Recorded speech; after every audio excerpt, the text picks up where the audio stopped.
the 38th verse that we were last studying, Tvam Adideva, he says you are the primal God.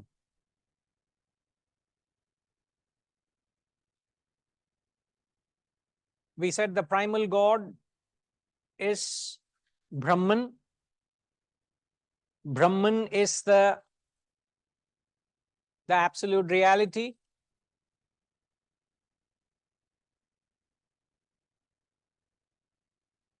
The absolute reality has no identity, has no name, has no form, has no personality, has no beginning, no end.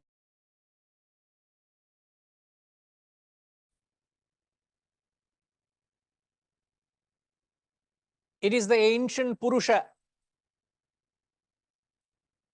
Purusha, Puranaha. Means it is that which existed at the first experience. It existed even before the very first experience. Ancient. It is the very supreme abode. Vishwasya Param Nidhanam. The entire world, he says, rests in Brahman.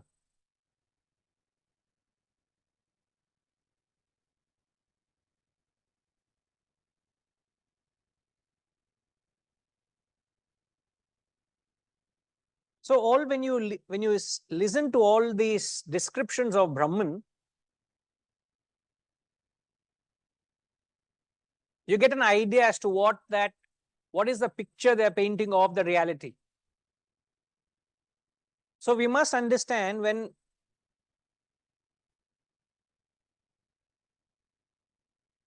we talk of the absolute reality in that spirit, we are not able to attune to it. We don't understand what that primal God is. We are not able to, our intellect cannot fathom. So to accommodate us, they brought the various gods and goddesses to help us relate to that primal God. Because that primal God, that singular God, which has no name and form, cannot be understood, cannot be fathomed by the human intellect. For the simple reason being, God is not a mere object of your thought. You can't have the audacity to say, I understand God. It would be sheer intellectual arrogance to say, I have captured God with my intellect. It is nothing short of arrogance. It is that which enables your intellect to entertain a thought, man. God is that which enables your intellect to think. And how can the intellect have that arrogance to say, oh, I have captured what God is? It is that very life-giving force. How can it go to that very source? How can it ascertain the very source? It cannot. So to our convenience, they have brought down the concepts of gods and goddesses so that we can relate to the absolute reality through the known factors. So whenever we talk of these concepts, we are only reminded of the principle of education these masters never flouted. And the principle of education is that you have to move from the known to the unknown. And if knowledge has to be taught, many gurus don't teach the knowledge. They talk about it. They don't teach it. There's a world of difference between talking of it vis-a-vis teaching it. I can sing, but am I teaching singing to you? I can come and give a performance. I can come and enthrall you. I can come and entertain you. I can come and inspire you. That is different to come and teach you the subject. Now, many gurus are not teachers. They talk about the truth. A serious student will look for a teacher, not for an entertainer, an inspirer, not for an audience. They are gurus who are there for the audience. And they do a lot of drama to gather a large audience.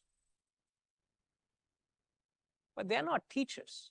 But these gurus who gave this knowledge, they taught this knowledge. So when you teach the knowledge, the fundamental principle of education is to move from known to the unknown. So you cannot get to the unknown without known factor. A simple example we often give is, if you're trying to get to a location which you do not know, and if you ask the host and say, where exactly is your place? The next logical question he'll ask you is, where are you now? Where are you starting from, isn't it? And from that point, he can give you the location which is known to him, unknown to you. Very logical. So considering that these masters have explored, have realized the truth, and if they have to communicate the truth to you, they have to talk in a language known to you. And what do you know? You know the world of things and beings. You experience the world of the terrestrial. So what they have done, whatever that you are associating with, everything they have divinized it as God. Okay, first start worshipping this. This is the first step of spirituality for you, to see God in what you are dealing with in day in and day out. Oh, what are you dealing with? Money. Worship money. You're running behind name. Worship name. You're running behind power. Worship power. Everything that consumes your life, they have divinized it.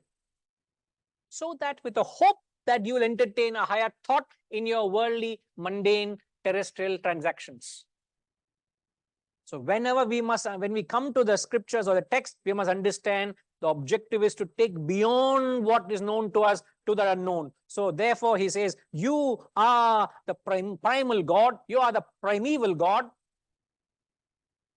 you are the ancient, you are the supreme abode of the universe, you are the knower, Vetaha, he says. Knower. What? Oh, after you get to know the knower, what happens? The knower becomes I known. Correct? Huh?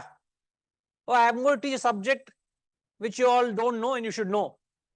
And after you heard, what will say? I know what you have said. There is no known with reference to the knower. Again, as I said, when you say if something becomes known, it is not knower and known. Why are you staring at me like that, sir? Am I making a fundamental error in the grammatical thing? You're staring at me as if you're talking absolute rubbish. It had that sarcastic look in its face. Little confused there. Don't worry, I am also on the same platform. Knower, you are the knower. Vetaha. And then he says, Vedyam. That has to be known.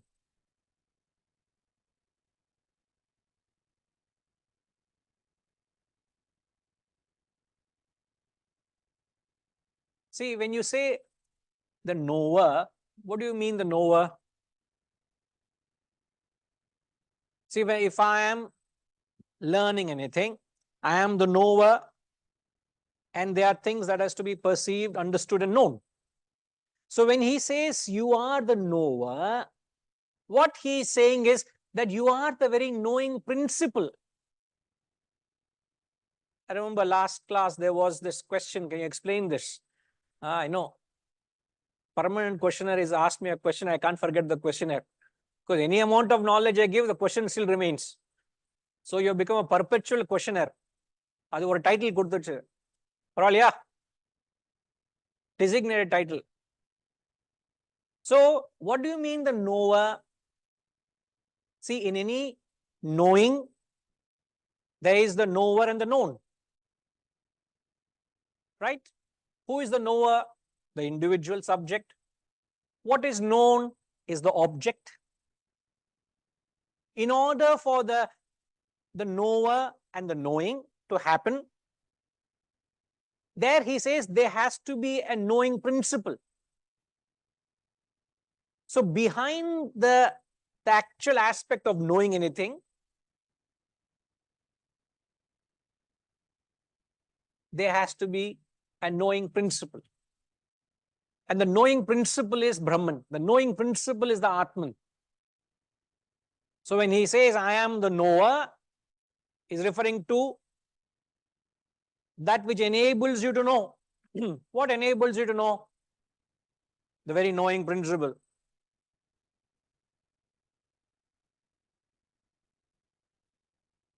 Yes, sir.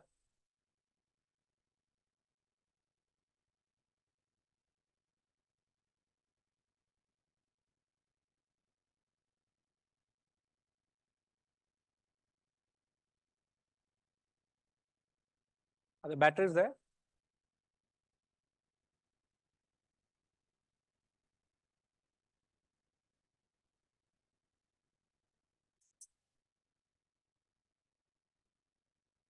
I just wanted to ask if we are talking about the knower and the known. So what is the goal then? Isn't the known the goal? That which is to be known, isn't that the goal?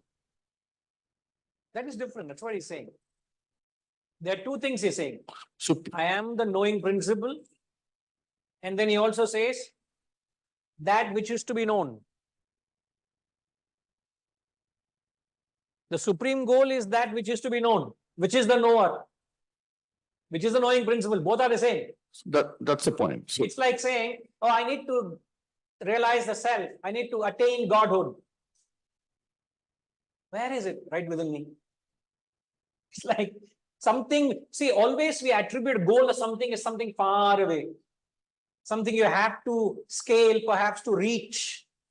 Beyond your reach currently, you have to get there. So always when we talk of a goal, perhaps it's an implication, it is outward.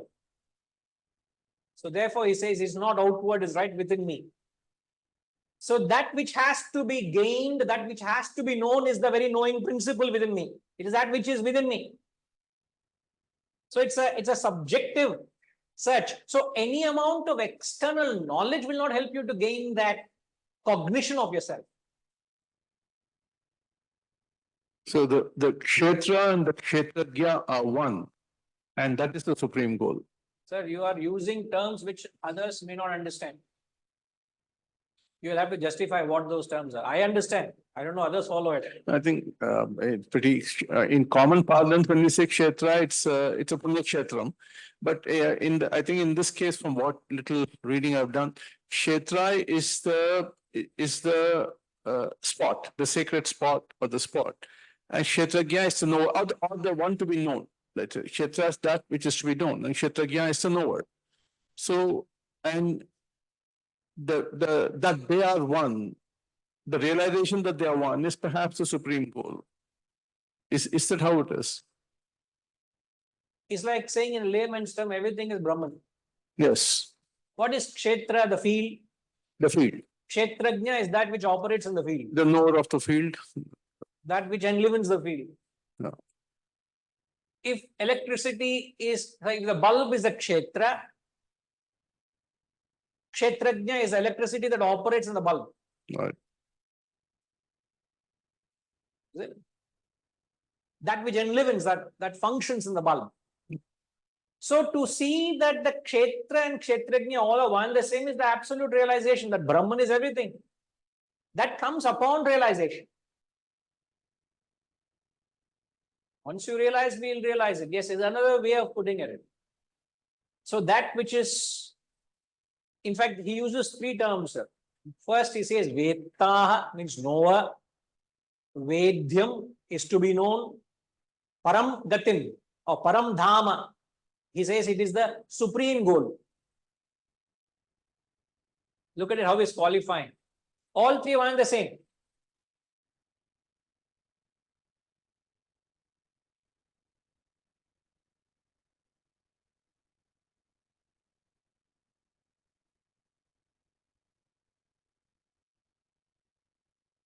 See, some of us who are constantly bathing in his knowledge, constantly dipping, is like going into the Ganges and dipping yourself. It is not a day where you don't dip yourself in this knowledge.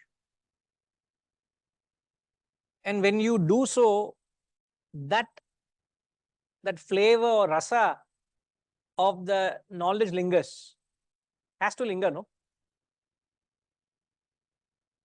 It's like having a honey bath every day. There will be some honey here and there, no? So what is that which really strikes when you hear when he says Param Dhama, is that it is the highest, perhaps there is nothing greater than this a man can ever aspire to reach. All your lives you all have been aspiring something, all your life you have been wanting something, desiring something, you all have pitched up some goals. Now you have having some goals you want to achieve in life. When you put all that you have pursued, he says there's nothing greater than this that you can ever think of aspiring. This is the highest that a human effort can ever aspire to reach. And one whoever is enamored by this to that extent loses a charm for everything else in the world. It would not interest. They develop a certain amount of vairagya, a certain amount of disinterest to anything else, because you have that flavor, you have that flair, you have that keenness to get to this supreme goal. So even to envision this goal, you must be of a certain caliber. It's not possible, even though it's your birthright. It's not possible anybody and everybody can try to reach this highest goal. It's not easy, isn't it? But this is, he says, this is the highest. And the fact that you seek it, you're of a different caliber. The fact that you want it, you're of a different league. It has a certain psyche about it. It's like a player who is playing a particular sport. The other day I was watching a program. In that there was a young girl, I think she was 6 or 8-year-old girl, somewhere in North. She does weightlifting.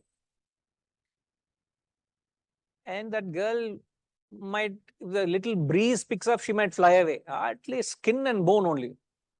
8-7-year-old girl. And she's hit the Guinness records. Hit the Guinness records for having lift the maximum weight.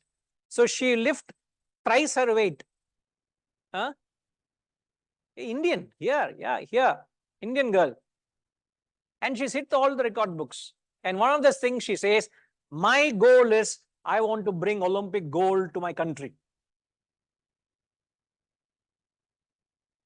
So her father is her guru and coach, who recognized that this girl has that talent, and he has been grooming her.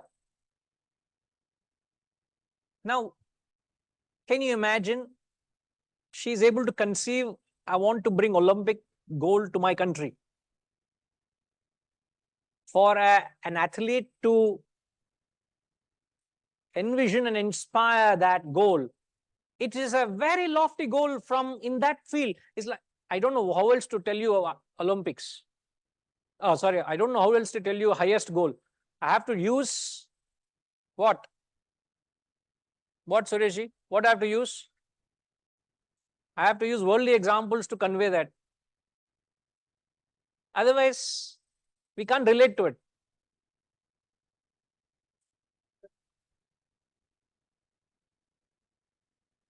That's a different concept, but it is finger pointing to the moon is trying to correct. But what does it say?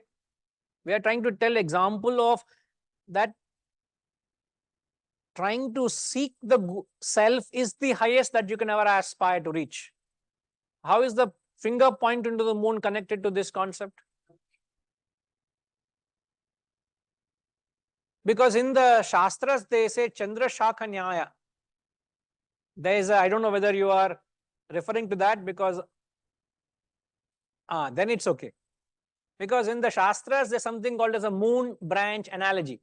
That's why I said, how is that in the Vedantic circles? When you use that example, how does it? It doesn't. But when you say pointing the finger, what are you referring to? The knower, when we say that the aspirant, the unknown, and the act of knowing, these are all like the finger. But when the aspirant, the act of knowing, and the unknown become one, you reach the moon. It's all layman's parlance. So there is the knower, the unknown, and the act of knowing. When these three become one, the goal is reached. But as you very rightly said, there is no goal. It is a pathless path. Correct. Because everything is within. Ultimately, it is all gymnastics of the mind.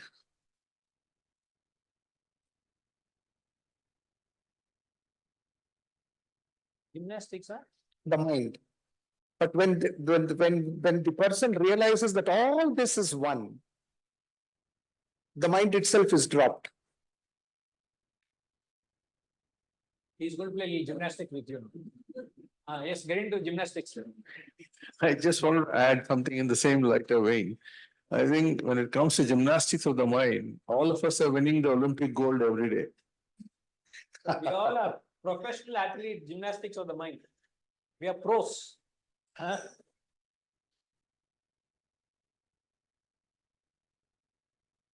In fact, if to describe that state of perfection, one of the ways of describing perfection is to get to the state of mindlessness. If you can reach that state of emptiness of the mind, where the mind itself ceases to exist. Now we are caught up in a chaotic mind. As the poet Rahim once said, Which Rahim? Rahim, Krishna Bhakt. In North India, we had Rahim. Certainly Rahim. The drop becomes the ocean. What a miracle, whom to tell, who will believe, that kind of thing. Very poetic. True.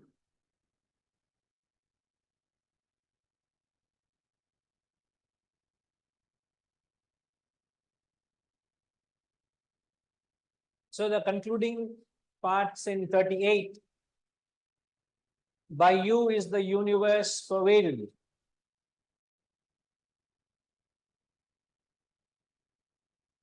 O being of infinite forms. So that Brahman, which is formless, has infinite forms.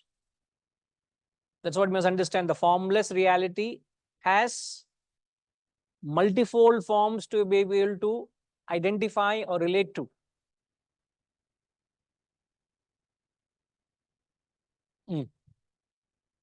So you understand the knower, the knowing, and the supreme goal.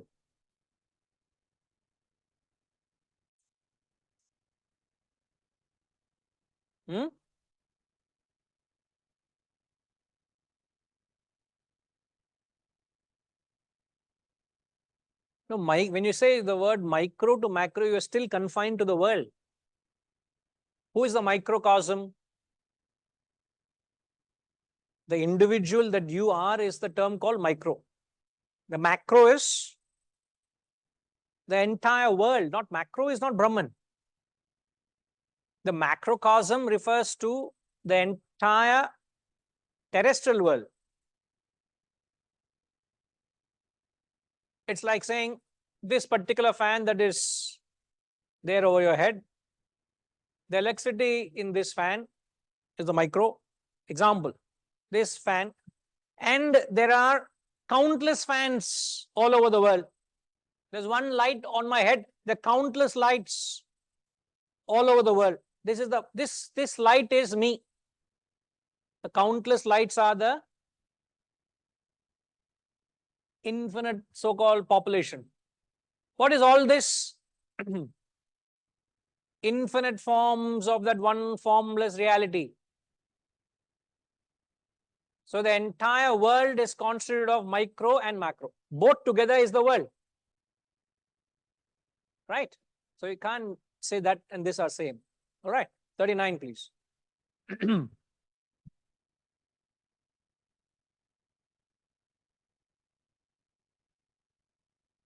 Vayuryamognir varuna shashankah Prajapatisthvam prapitamahascha Namo namastestu sahasrakritvaha Punascha bhuyopi namo namaste Vayuryamognirvaruna shashankaha Prajapatisthvam prapitamahascha Namo namastestu sahasrakritvaha Punascha bhuyopi namo namaste.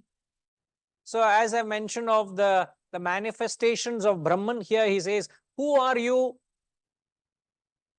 Who refers to you refers to? Who is you? Who is that? Brahman, God. So he says, Brahman, Dawar. Who art thou? Vayu, the wind god. Yama, the god of death. The Agni, the fire god. Varunaha, the sea god. Shashankaha, the moon. Prajapati, the Brahma, who is the creator. And the great grandfather, whoever that is. Suddenly, who is the great grandfather? Brahmada. Salutation. Salutation to you 1,000 times and again salutations to you.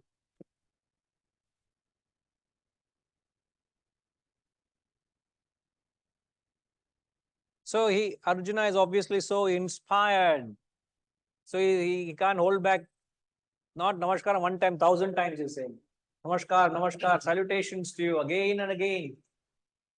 One side of people are completely mesmerized by the truth. They're bowing down with great inspiration. Other set of people are, what is the opposite of that? What is the opposite of saluting, ma? The aggressor, the demon. You're still holding on to the mic, huh? Solungo. But there is one significant thing in this particular verse, Guruji. Yes, sir. He is referring to Vayu and Yama. Vayu and Yama in the same breath. Okay. You are Vayu, Agni, Varuna. Generally, man's tendency is to welcome Vayu, welcome Agni, welcome Varuna. But we want to keep Yama at bay. But here I think the verse, implicit in this verse is the fact that do not treat even Yama as alien. I think that it is implicit in this verse. We enjoy the breeze. In biting winter, Agni gives us comfort. Along with them, he is using Yama also. Enjoy him also. Exactly. Embrace death. Yeah. Because philosophers actually look forward to death. You know that? The ultimate consummation of a life well lived is death. Are you asking or telling me? No, For a no, moment, my questioner. because he has used it in the same breath, I am tempted to go towards this interpretation. You've already gone there. Correct. So you're confusing. Are you the knower or the known? No, but You will say I'm the knowing principle. I think this verse has. Sir, they may be, you can go into many possibilities or to large extent to squeeze and draw it out. But sometimes you may have to draw a line as to what is the message there, or is there a hidden message? That you got to be very discreet to do that. But he is just mentioning, again, as I've said, all the gods and goddesses, which are the manifested powers in the world. Remember, we learned in the previous session, Brahman is the primal god. Gods are nothing but manifested powers in the world. Who is Lord Shiva?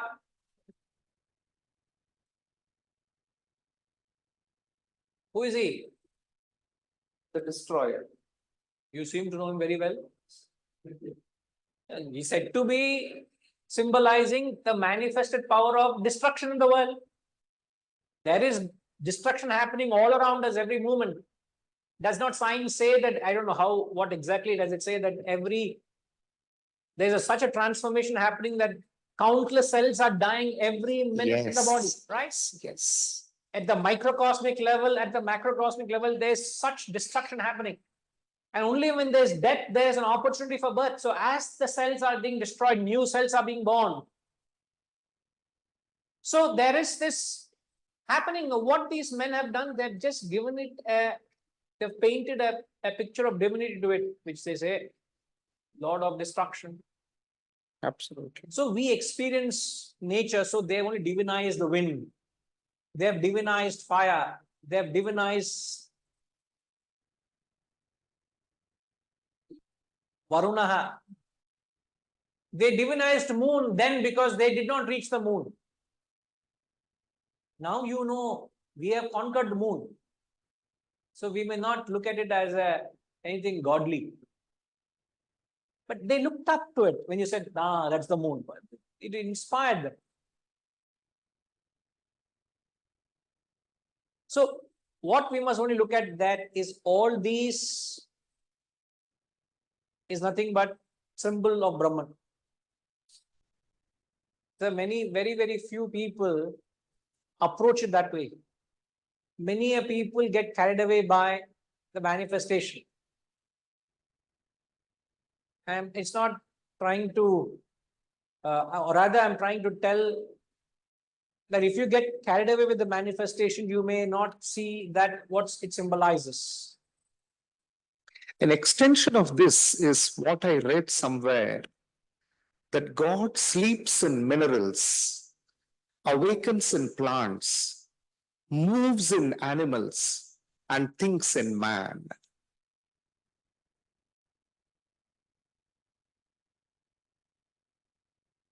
Everything is an expression of the divine. God sleeps in minerals, awakens in plants, moves in animals, and thinks in man. I'm thinking because I'm supposed to think, no? You said thinks in a man, no? If I am not thinking, then I'll become a mineral or a plant, no? Which we shouldn't become.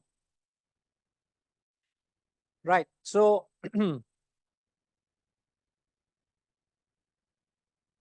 yes, sir. Preetima is scolding me. Too many questions you're asking, apparently. I'm not. And this is not a question. Trouble because she's saying you're asking too many questions in class. So comment there. No, but I am not asking a question. I'm just making a small comment. I think what we seem to be doing now is. So afraid of Preetima now. You get it? It's okay. No, what we seem to be doing now is, sir, divine auditing. Divine auditing going on. Fatima.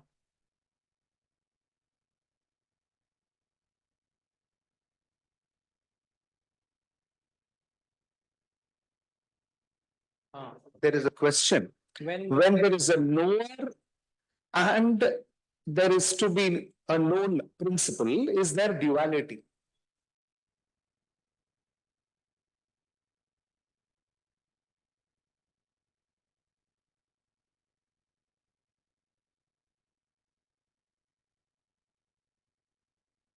When there is a knower and the to be known principle, is there duality? Purnama, yes. In the way you're asking, yes, there is a duality. There is a subject and then the object.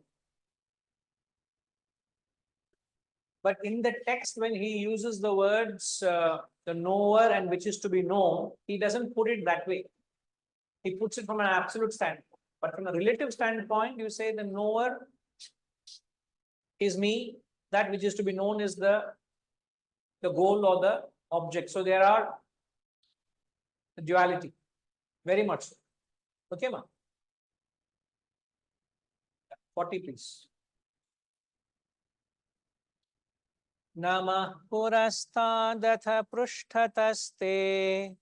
Namostu te sarvata eva sarva. Ananta viryamita vikramatstvam. Sarvam samapnoshi tatosi sarvaha. Namah purastadath prushtataste. Namostu te sarvata eva sarva. Ananta viryamita vikramastam. Sarvam samapnoshi tatosi sarvaha. Salutation to you before and behind, indeed salutations to you on all sides, O all infinite in form, infinite in strength. You complete all, wherefore you are all.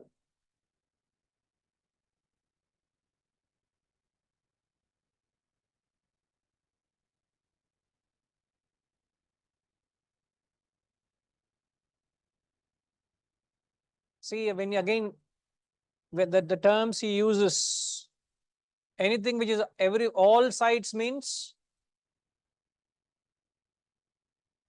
all pervading, everywhere. Something all pervading, can you conceive all pervading?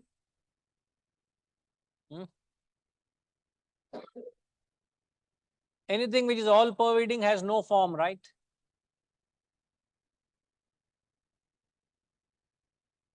Infinite power. Can you relate to infinite power? You can't relate to infinite strength. So he's describing God as all pervading, infinite power, infinite strength. Now, does Arjuna understand what he's saying? Does he understand? He doesn't understand. Because logically speaking, intellect cannot conceive. That's why I already said, any student of this knowledge will not get carried away by this. Asha Junior, tell me, what did I say earlier? Were you there from the beginning of the class?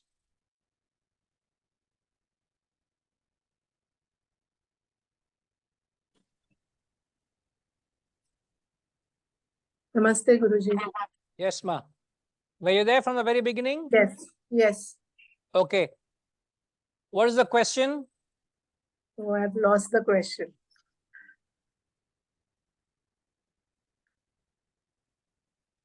A true student of this knowledge will not get carried away with these terms like infinite or all pervasiveness, etc. The question is why?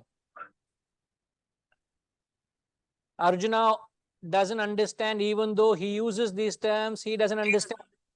Now I ask you, are you able to follow when I say all pervading and infinite power and infinite strength? Do you get any help from that? So basically we cannot imagine something that is limitless. Like what was explained earlier was, hence we have these various gods and goddesses, so that we at least we can relate to them in some form, and maybe there is a possibility that we can understand the limitless, be somewhere near to understanding the limitless. So how does a true inquirer of truth approach this knowledge?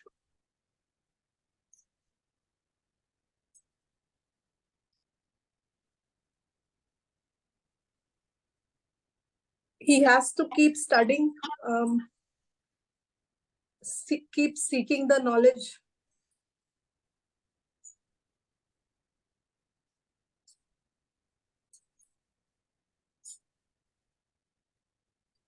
But a true inquirer will not get any help from these. So we go back to the point I said, many gurus talk of the truth, but they don't teach the truth. You remember that? So Yes. when you are taught, what you're told is you move from the known to the unknown. Remember that? Yes. So you don't dabble and waste your energy with these unknown terms because it will take you nowhere near the truth. It's like I'm going in circles and circles because I'm not holding on to that point known to me, which will take me to the destination. See, when you want to get somewhere, even when you put a GPS, what do? The GPS picks up from your point to an unknown point. But the GPS will not work if you don't give your point of starting. It must give you a point known. So your spiritual journey begins with known factors. Now, many a time in the spiritual field, people are dabbling with all these unknown terms and superlative language, poetic description, not knowing that it is only empty words because I remain where I am. It helps you to paint a picture of God, but it doesn't take me to God. If you have to get to God, you must go with what is known to you. That's very important.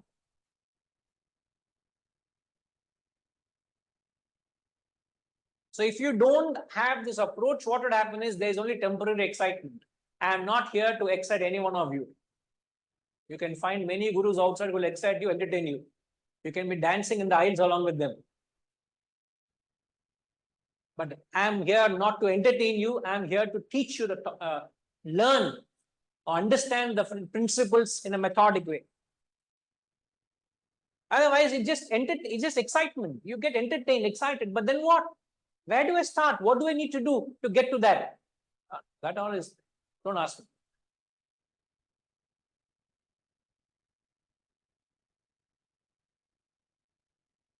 Arjuna also was lost, poor fellow, because he is not a true student. He only is getting this knowledge in the battlefield. So you must strike that clear difference between the two. Don't dabble with terms for the sake of it. Hold on to the essentials. Beyond a point, these are all non-essentials. 41. We'll chant 41, 42 together, please. Sakheti matva prasabham yaduktam. He Krishna, he Yadava, he Sakheti. Ajanata mahimanam tavedam. Maya pramadaptanya. Maya pramada pranyena vapi yachavaha sarthamasatkrutosi viharashayyasana bhojaneshu yekothavaapyachyuta tatsamaksham tatshamaye tvamaham aprameyam.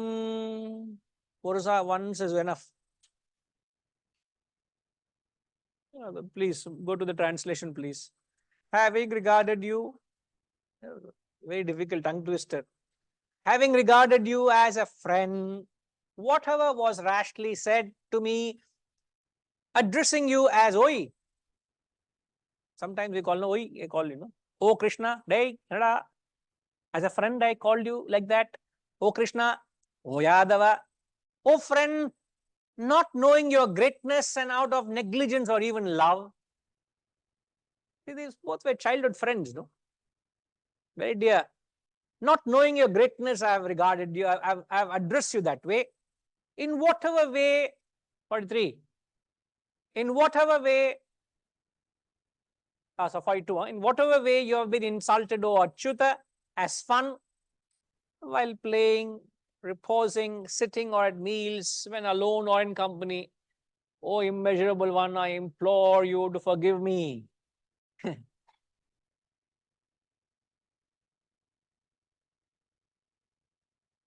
Shama.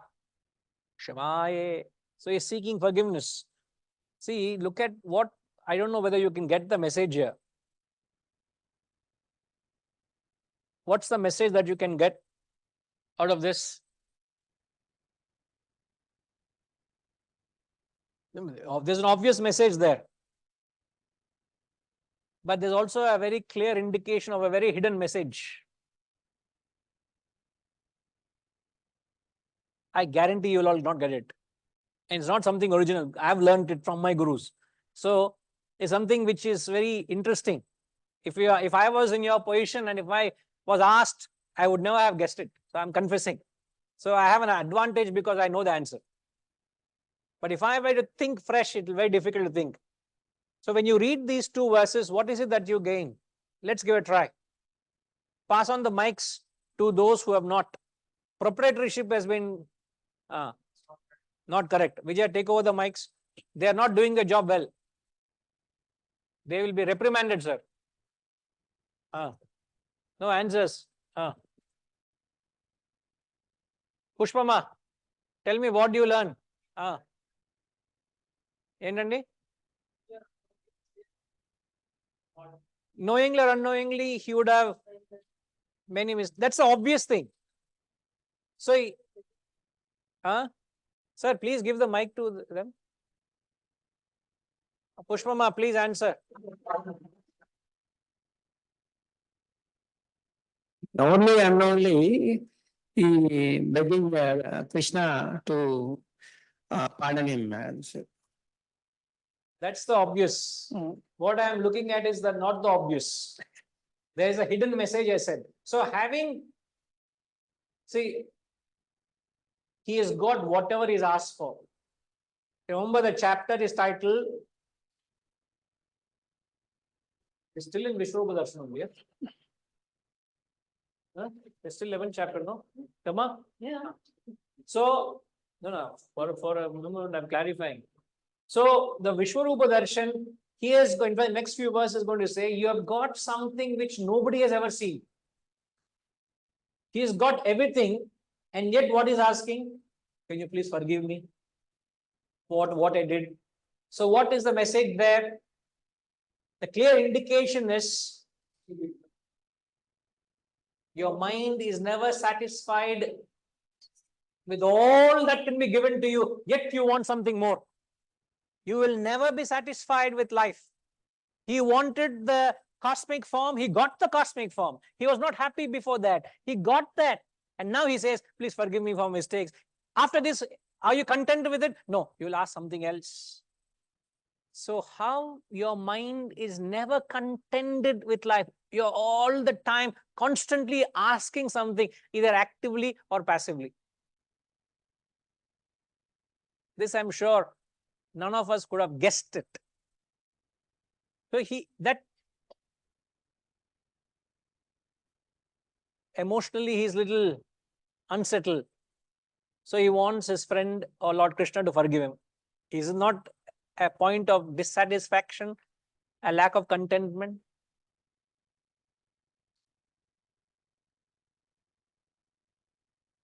Oh, come back to you, right, sir? Please. Next cycle. Next.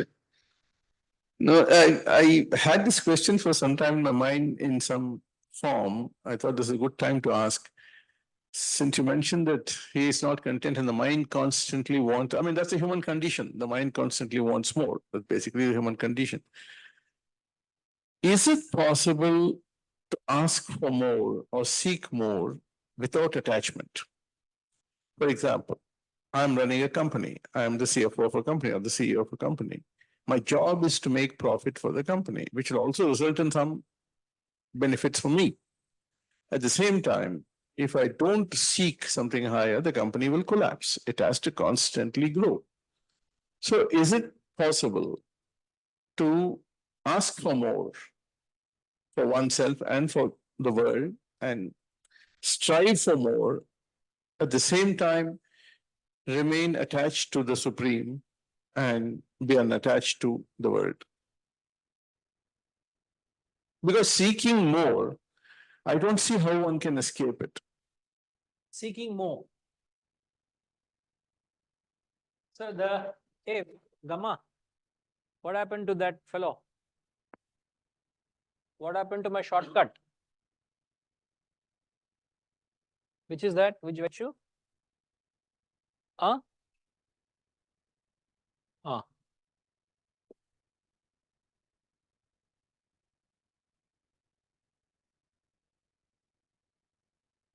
See, an ideal state I'm talking of an ideal state.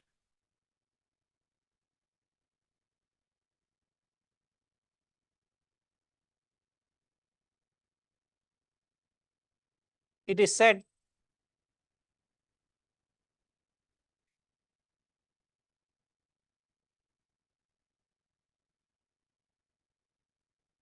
your body has to be kept in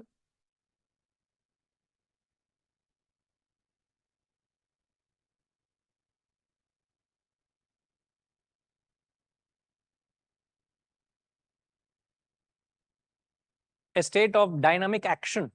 So the body is constantly kept into a motion or action. While the body is kept into action, which is constant work, whatever action you have to perform,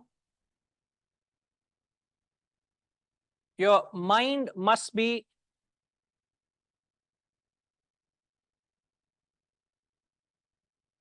contented,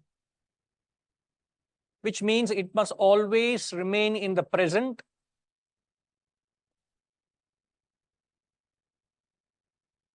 The problem is the mind is never in the present. It constantly goes into the future,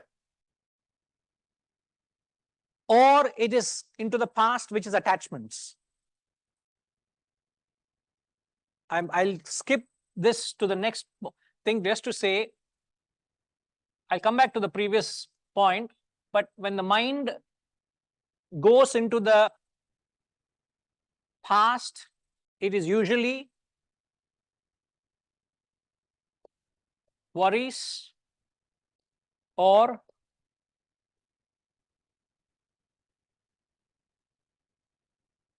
attachments.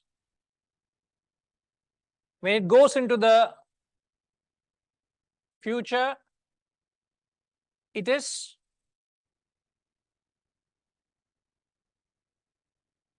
wants or desires. This is the unnatural state of the mind, which is happening naturally to every mind. As we said, the gymnastics of the mind is this. So it is never in the present state. So since it's never in the present, it's never contented, it's always discontented. And this has to happen while your body is in action. Now, while your body is in action, your mind is contented. What is the intellect doing?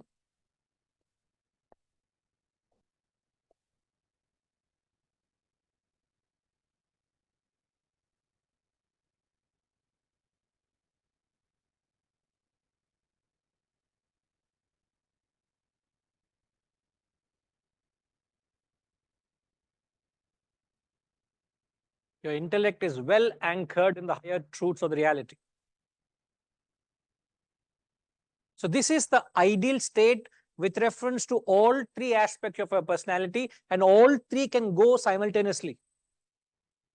So whatever action you have to perform, you keep doing. Your dharma, your duty, you do it. If your duty is to let your company do its obligations or whatever portfolios or whatever job it's got, you do it. And you do it obviously for it to grow, for your prosperity and the prosperity of the organization and the prosperity of the nation. As you said, I'm using the terms you used. While this is happening, I don't have any, when you say contented, there are no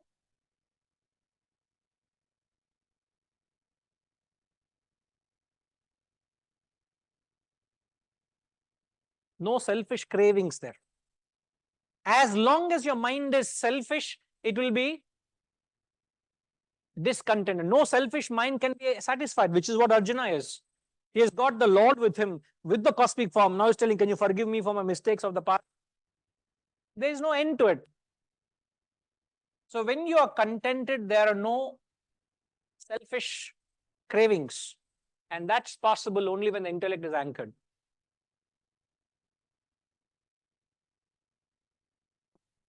No, I understand the principle, sir, but my my doubts, I won't say quarrels, my doubts are with this whole thing about living in the present and the past and the future don't figure. Because there's also a famous saying, those who forget the past or those who ignore history are condemned to perish by it. There's Laukikam, of course. We're talking of not on the spiritual front, but on the historical human. Recently, we had the Shivratri and Sadhguru. I was watching Sadhguru's Shivratri celebrations in Coimbatore, which are very impressive. And in his talk, Pravachanam, he said one thing, I don't want to go into the context, but he said one thing, that these certain things happen in history, and we should ensure that this is never repeated again. Consequently, what I'm trying to say is that there's no way you can ignore the past or learning from the past. That'd be very foolish. And there's no way you cannot project the future for either for yourself or for your country or for, if it happens naturally, if Manonasha happens naturally, somebody like Ramana Maharishi, even Ramana Maharishi, when he went away, did leave a will behind. Obviously not out of selfish motive, as you rightly said, but because he wants the institution to run well. So the past is something to learn from and to be improved upon. The future is something to be planned for and strived for. And yet I have to live in the present. How do I do it is what I am trying to. So, if I were to, when you plan, you take your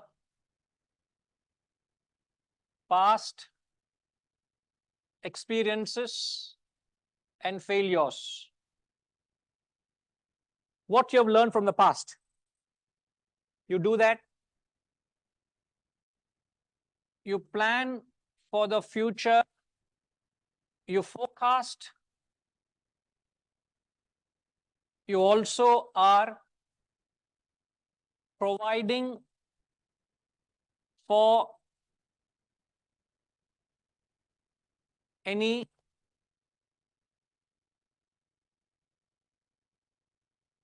contingencies. You provide for any contingency, you provide for future eventualities. All of this is being done when you are planning. When you're planning, when do you plan?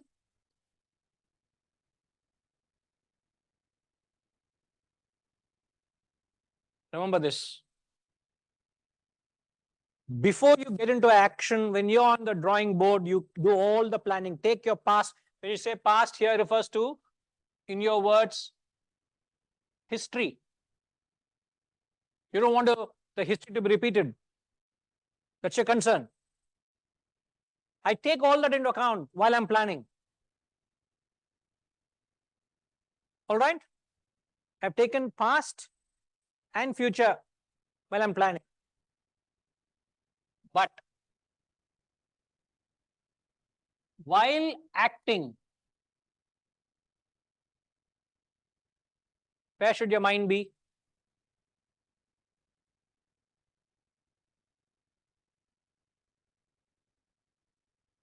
What's the difficulty in this to understand? While I'm acting, I got to play by the moment. But while I'm playing by the moment, I'm learning from the lessons that I've done, all the planning and the preparation I've done before I got into the action. What is the difficulty in, why is it not possible? It's very much possible. Isn't it? No, acting in the present is fine, sir. I'm not saying that's has to be done, and that will be Okay. how it is. Living in the present. That's what I mean. Or the mind habitually being in the present. That is the challenge. When I'm acting, it is understood, it is done with the help of your intellect. If the intellect is alert, the mind will not meander, the mind will not wander, will not move an inch. It is waiting for the permission of the intellect. Can I go? The mind plays mischief only because the intellect has no control. The buddhi is not strong enough to control the mind. Otherwise, the mind will wander. That's inevitable. And where will it go? It has to go only to the past or the future. So when we say acting, it is done with the buddhi and the intellect and the wisdom. That helps you to always be grounded, always be in the present moment and do what you have to do. Karyam karma. This is the principle of gospel of karma, gospel of action. And buddhi can be refined only through spiritual practices. Yes. Buddhi is a product of spiritual wisdom. You don't get that through scholastic education. It's not a product of mere bookish intelligence. So if we are able to practice this, there's always a lesson that you learn, don't we?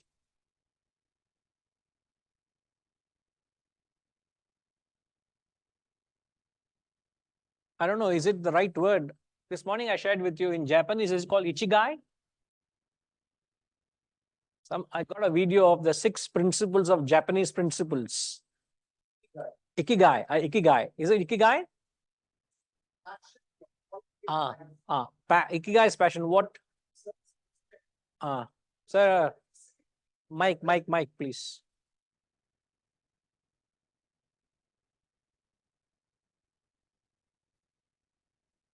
Ikigai. Yes, Shivaji, ikigai.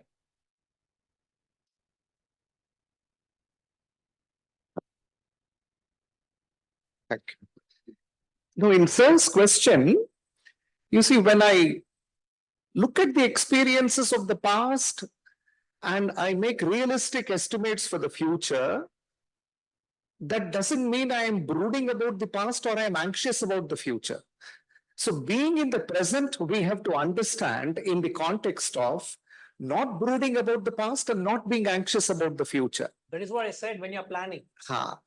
When you plan, you don't act. So in Sir's question, when I learn from the past and I forecast the future, all that I am doing only in the present. So it's like if I am playing a particular sport, let's take for tennis. It's an individual game. You prepare for a tournament. For example, let's say you're preparing for Wimbledon. Is that the next Grand Slam? In June. May, June. French is May, is it? French Open, let's say. Or any Grand Slam for that matter. You're preparing. You know your strengths, you know your weaknesses on the particular court. You know who all are potential people you will play. You analyze their strengths, you analyze their weaknesses. You put in effort to build your game to that tournament. Hours and hours of statistical awareness, effort to groom your body, to fine-tune your game, to choose the right gear, to orient yourself to that particular weather. People go and train in that particular weather to be there ready for that weather. I can't be training in winter weather knowing that in France it will be hot. I don't know what is the weather, and I think it's still winter there for them in France at that time. Yeah. So you keep all that in mind in planning stage, and you prepare yourself. But when you are in the game, when you are playing the opponent on that match day, you don't get into that history and statistics at that point. You just see the next ball and keep hitting it. That's all. You don't get affected. You don't get carried away. Your intellect is so focused in the present. And after the game, there is again a post-match analysis. It needs to be done. It's done. But while you're playing, none of the past or the future or the goal also comes in your mind. The goal also doesn't come and disturb you. What? French Open title. You're playing the finals, let's say. You're not even anxious. Oh, if I win, what would it mean to me? What? I will be the talk of the country. No, none of that is coming and disturbing him. Only the point. What you're saying reminds me of Swami Parthasarathi being very often called to speak to the Indian team before an important match, to ensure that they are in that present. Sir, I'm talking Vedanta to you. This is how you apply Vedanta in action. So when Sir brought out the point, very much what you Swamiji refers, what you're referring to is very apt. But what I'm trying to talk is of a practical aspect which we have to deal with, where we all falter day in and day out. So when we get into the action, we are still thinking of the past. That is not called planning. That is not called planning. That is the moment you start thinking of the past while you're acting, it is called worrying. The same act, a different context becomes worrying. Why are you worrying about it now? You should have thought of it before. Now face the consequences. If your action becomes impoverished, so be it, but be in the present and do it. Rather than failing with the action because of something past. So always remain in the present. So I thought I'd just mention one point, which is interesting to me. And to all of us who play sport or have played sport may have some relevance. Tennis is a sport I picked up as a teenager, very young, and it came naturally to me. So I played a lot of tennis. I found it to my aptitude. As you rightly said, when the shot is made, there's no thinking done. You play, it's a quick game. Be it badminton for that matter. Similar. On the other hand, when I went into golf much later, I could never become a golfer. A lot of my friends are very good golfers. They started late too. They got into it. I could never become one because apart from some shoulder pains and all that I have, I think the biggest hurdle there for me was there's too much of the present. When the ball is sitting there, it's not a moving ball, and it's your initiative to hit it. The mind interferes so much, and the theory of all you've read and all that your coaches have taught interferes so much that the ball never goes where you want it to go, except very rarely, which doesn't happen in tennis for me. I'm talking of myself. So I wonder what is a lesson I have to learn from that when I'm playing golf. It's obvious that my mind is interfering. My buddhi is not able to dominate. My manas is playing havoc. How do I handle that? Because that is golf is life. Get up in the morning and do a spiritual study. And then play golf? You will find you will be an amazing golfer. But for that, you have to get up at 4:30 in the morning. What about sleep deprivation, sir? But you have to sleep early by 9:30. If you want to succeed in something and you want to control your mind, the only way is develop buddhi. And I will guarantee you, in a matter of few weeks, if you do it consistently, you don't get up and sleep on the table. You get up and study and contemplate and do what is being said. I guarantee you, in 2 weeks, you will start seeing a noticeable change in your ability to remain calm or focused. And if you do that over a period of time, I tell you, oh, phenomenal ability to keep the mind in its control or keep the mind in its bay. Today, the mind is doing tandava on our head because intellect is not there. We're not able to keep it. In fact, one acid test of having an intellect is, can you control what your mind throws at you? Everything else is mere erudition and scholarship. Can you control what your mind throws at you? All what your mind throws at you. And that's the only way to know whether you have an intellect. The measurement of intellect is to control your mind, various aspects of the mind. Whether be it's your past attachments or whether be it's your future desires, whether be it the anxiety, the worries. One gets excited in the present. Can you remain detached? To what extent can you control your mind? Is the only tool to measure your intellect. And the most brilliant people out there will fail. I can assure you on that. Because what they have is intelligence. What they have is brilliance because of external education. They are not transformed internally.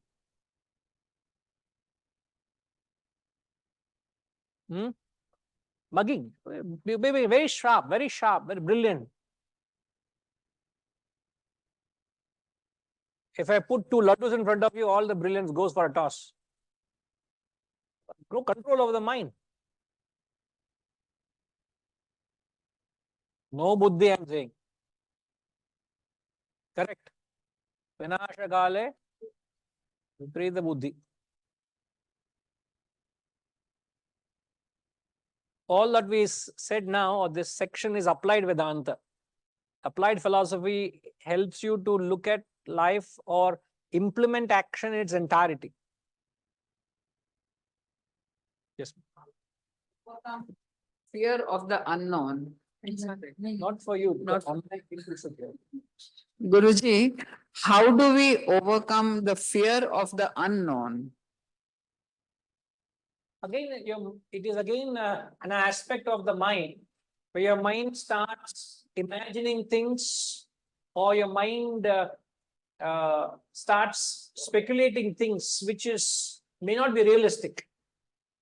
So it is very important to have a realistic projection of the future rather than get into unrealistic speculation.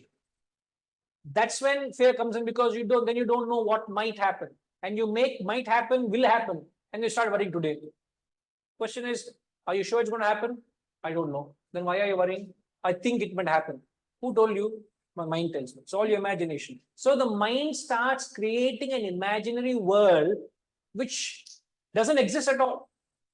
So again, if you're able to curb those thoughts, what happens is the mind starts building up things when you start not questioning them. When you start questioning, when the intellect comes in, what is intellect? Is to question it. When you start questioning, then you find the mind becomes uncertain. When you don't question, the mind is very certain.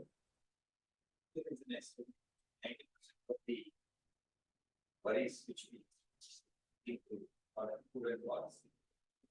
90% of the worries that you feel are proven false. I think there's wrong statistics. I would say 99%, not 90%. So by questioning, we unsettle the mind. Is it good? You should challenge the mind. One should be intelligent enough to do that. So one should be not question of intelligence. One should be aware enough to question the mind. You should be conscious that the mind is up to something. See, it's like, is it not possible that your mind can entertain a mischievous thought? Something mischievous, something unhealthy entertains. If you don't question it, what would happen? Would it not be that you start acting on it? Perhaps. Perhaps. So what is the way out? Pick it up as early as the thought has surfaced and arrest it, and don't allow it to go any further. When you tell the mind what you're doing is wrong, don't do it. It may come back and start persuading you. Be alert to say no to it, keep dismissing it.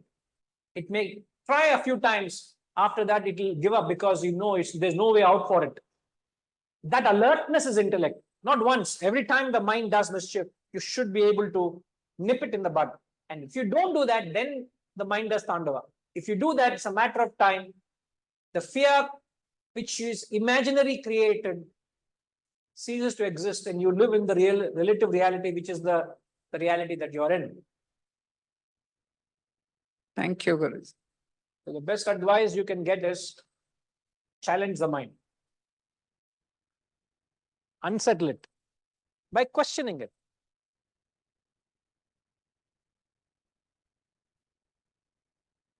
You get it? We take the mind for granted and go by it. Don't take it for granted.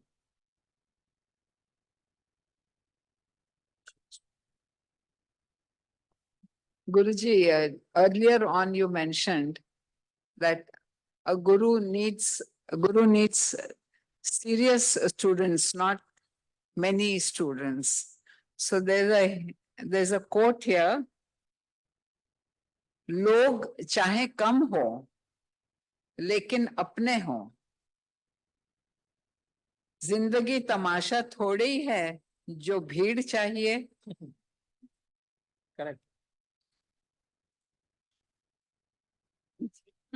तमाशा नहीं है ना. Few but sincere ones. We don't need crowds. नहीं चाहिए.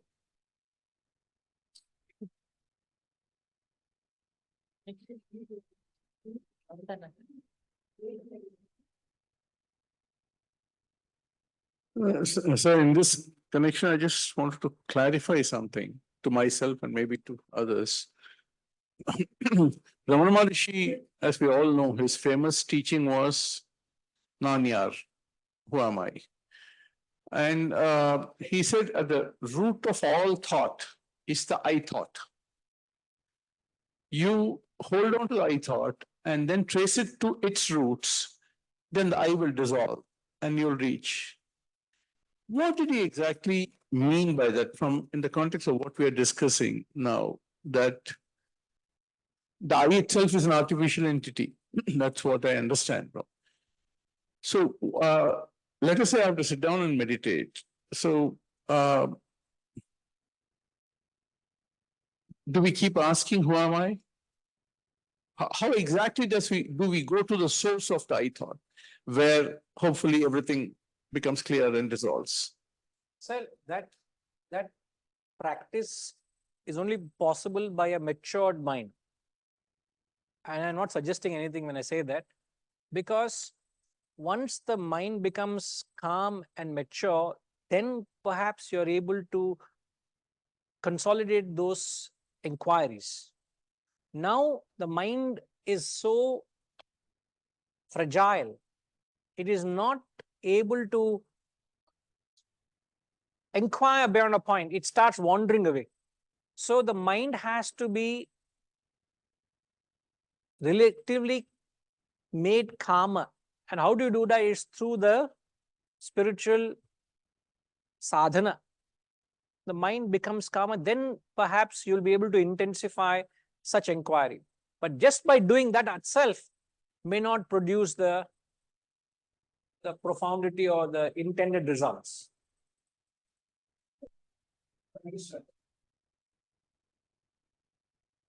Pick up that mic which is not working. Take it off. Is it working now? You can use this. This is working.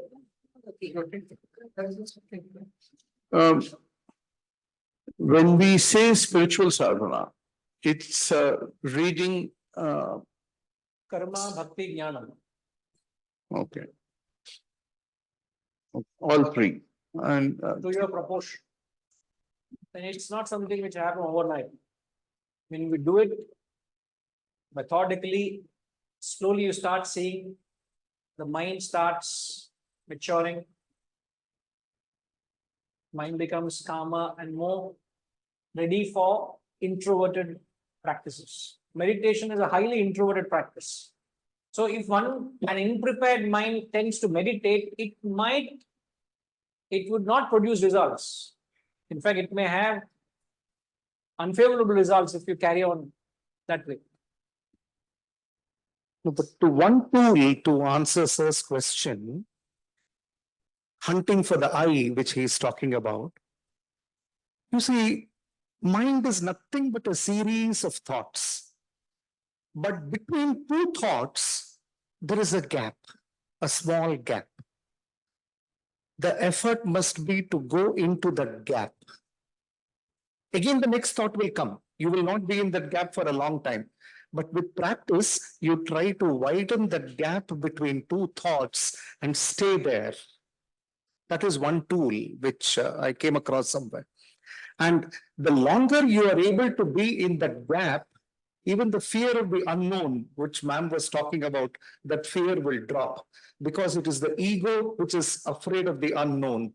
If you can be in that gap, of nothingness, that will be the springboard to higher things, higher realms.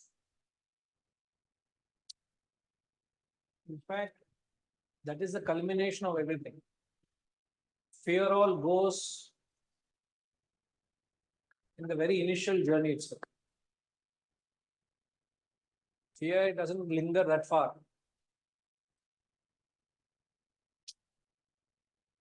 Initial stages itself. Fear of what? The worldly insecurity. Where it does exist the moment the sadhak gets into the serious path, there is no fear at all. I think we have overshot a few minutes. We will continue. Om Purnamada Purnamidam Purnat Purnamudachyate Purnasya Purnamadaya Purnamevavashishyate. Om Shanti Shanti Shanti. Harihi Om. Shri Gurubhyo Namah. Harihi Om.